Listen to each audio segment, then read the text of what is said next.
গোপালগঞ্জে পাষণ্ড বাবার হাতে টানা ৭ দিন ধর্ষিতা নিজ কন্যা। অভিযুক্ত নয়ন শিকদার পলাতক। বিচারের দাবিতে ফুঁসে উঠেছে এলাকাবাসী।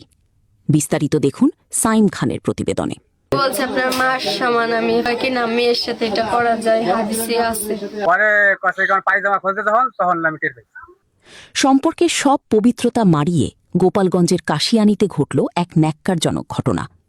নিজের জন্মদাতা বাবার লালসার শিকার হয়েছে খোদ গর্ভজাত কন্যা। তাও একদিন নয়, টানা ৭ দিন ধরে চলেছে এই পাশবিক নির্যাতন। ঘটনাটি গোপালগঞ্জের কাশিয়ানী উপজেলার রাজপাট ইউনিয়নের সিলটা গ্রামের। অভিযুক্ত লম্পট বাবার নাম নয়ন শিকদার। অভিযোগ উঠেছে নিজ মেয়ে লিমা খানমকে দীর্ঘ ৭ দিন ধরে আটকে রেখে ধর্ষণ করেছে সে। ১৫ জুন সোমবার সকালে বিষয়টি জানাজানি হলে এলাকা জুড়ে চরম উত্তেজনা সৃষ্টি হয়। ঘটনা জানাজানি হওয়ার পরপরই অভিযুক্ত নয়ন শিকদার বাড়ি ছেড়ে পালিয়ে যায়। এই জঘন্য ঘটনার খবর ছড়িয়ে পড়লে এলাকায় ক্ষোভের আগুন ছড়িয়ে পড়ে। পরে পায়জামা খুলতে তখন আমি টের পাই। তার আগে আমি টের পাইনি। আমার এই ১ সপ্তাহ ধরে অত্যাচার হচ্ছে, যদি তুই এইগুলো না দিস তোর মাইল ডাইরেক্ট কইছে মায়ের মাই আমার একটু করছে যে তুই যদি এই মায়ের এইগুলো না দিস তাহলে তোর মাইল। আপনার নামটা কি? আমার নাম আছে মোহাম্মদ ফরাদ।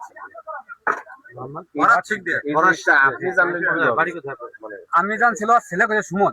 পরে আমি ওই জায়গায় চা খাচ্ছি, আর ছেলে কইছে দাদা দোকানের ছেলে বড়টা কইছে দাদা তুমি কিছু শোনো না। আমি কি দাদা আমার বোনলি আজকে আমার আব্বা ইয়ে মারছে, মানে আঁকা মারছে। আমি তুই কি করছিস? আমার মাথায় মনে কর শুনে চক্কর মারছে।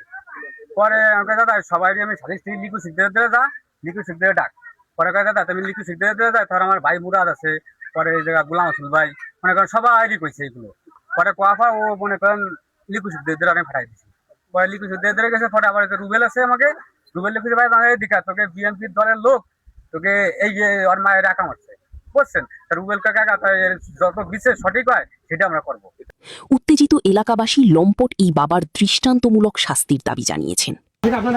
আমি কোথাও আপনি একটু আসেন, না আমি এনে জাতি রেতে পারবো না। করার পরে আমি চলে গেছি আল্লাহ, আমার মায়েরা তুই আমি আল্লাহ গেছি। আচ্ছা, মেয়েটা আপনার কখন জানাইছে যে আমার আব্বা আমার সাথে এইগুলো করে? কখন জানাইছে? 7টায়। 7টায়। এরপরে আপনি আপনার শাশুড়িরে জানাইছেন? জি। আপনার হাজবেন্ড কি এর আগেই পলাই চলে গেছে নাকি আজকে গেছে? এর আগেই মনে করেন মোড়ে চলে গেছে। আর আপনি টের পাননি এগুলো করছেন? না, যে মোড়ে গেছে আমি ভাবছিলাম যে বাথরুমে গেছেন, কেমন দেখি জানেন মোড়ে দেখি মোড়ে কথা করছে। আমারে দেয় আমারে ধুমক দামাক দিচ্ছে বুঝছেন। ধুমক দামাক দিয়ে আমার কাছে হ্যাঁ আইসিস কে তুই বাড়ি যা। ভুক্তভোগী লিমা খানম এখন লোকলজ্জা আর আর্তনাদে ভেঙে পড়েছেন। কান্নাজড়িত কণ্ঠে তিনি এই অমানসিক নির্যাতনের বিচার চেয়েছেন। টানাটানি করে ধর্ষণ করছে। কয়দিন করছে? এই তো প্রায় 1 মাস ধরে করছে। তার মানে শারীরিক সম্পর্ক হয়েছে? হ্যাঁ, শারীরিক সম্পর্ক হয়েছে বা ই করছে। তা আপনি কিছু বলেন নাই যে আপনি আমার না, বাবা হয়ে? বলছে আপনার মার সমান আমি আপনার মেয়ের তুলম ঠিক করছি। পরে কয় কি না মেয়ের সাথে এটা করা যায়, হাদিসে আছে।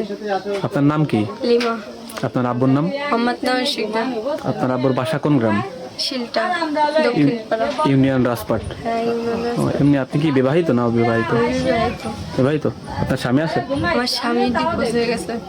তো ডিভোর্স হওয়ার পরে এই ঘটনা হয়েছে? হ্যাঁ, এখন আপনার আব্বু কি এখানে আছে নাকি?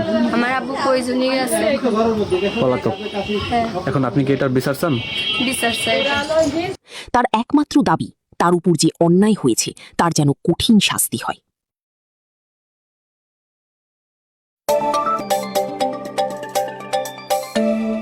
সত্য প্রকাশের নিরপেক্ষ বাঙালি খবর।